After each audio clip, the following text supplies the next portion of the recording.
Safeguarding investigations. 5 questions answered. We all know that safeguarding people from harm in our work is important. And when that harm is caused by our own staff and volunteers, it is our responsibility to respond. You may have been hearing a lot about safeguarding investigations, or PSEA investigations. PSEA stands for Protection from Sexual Exploitation and Abuse. Safeguarding investigations may be new to your organisation. Don't panic. The Safeguarding Hub Eastern Europe is here to help break it down for you. What is a safeguarding, or PSEA, investigation? In our sector, a safeguarding investigation is a workplace administrative investigation. It takes place when further information is required to determine whether a staff member, volunteer, or someone working on behalf of the NGO has breached organisational safeguarding, or PSEA, policy. Consent to undertake an investigation should be sought from the survivor. When is a safeguarding investigation needed? A safeguarding investigation is needed when an NGO becomes aware that a staff member or volunteer may be causing harm to others and needs to find out more information in order to make a decision on what action to take.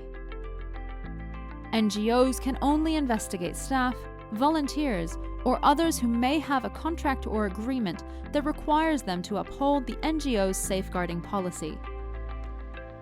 What happens in a safeguarding investigation? Firstly, the survivor is offered support.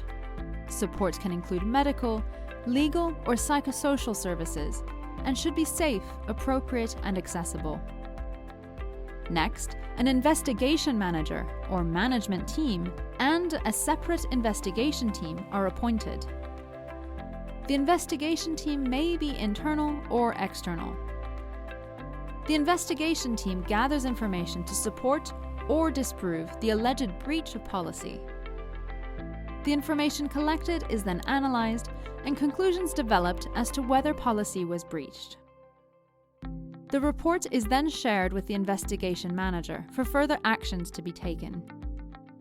Support to the survivor continues for as long as it is needed. Sounds like it might need a lot of resources. The NGO will need to have enough staff to have a separate investigation manager and investigation team, both of whom have no conflict of interest with the investigation. If they are not able to do that, they will need external expertise. This may require a budget, particularly if consultants are hired. Everyone involved in the investigation will need to have the correct skills and experience. The investigation team should be trained and qualified to conduct safeguarding, or PSEA, investigations, including skills on working with children, persons living with disability, older people, members of the LGBTQI+ community, and other specific groups, if these are relevant to the investigation. What support and resources are available? There may be help available where you are, in the form of training or funding. Contact your national representative, or look on the Safeguarding Hub for Eastern Europe's website for more information.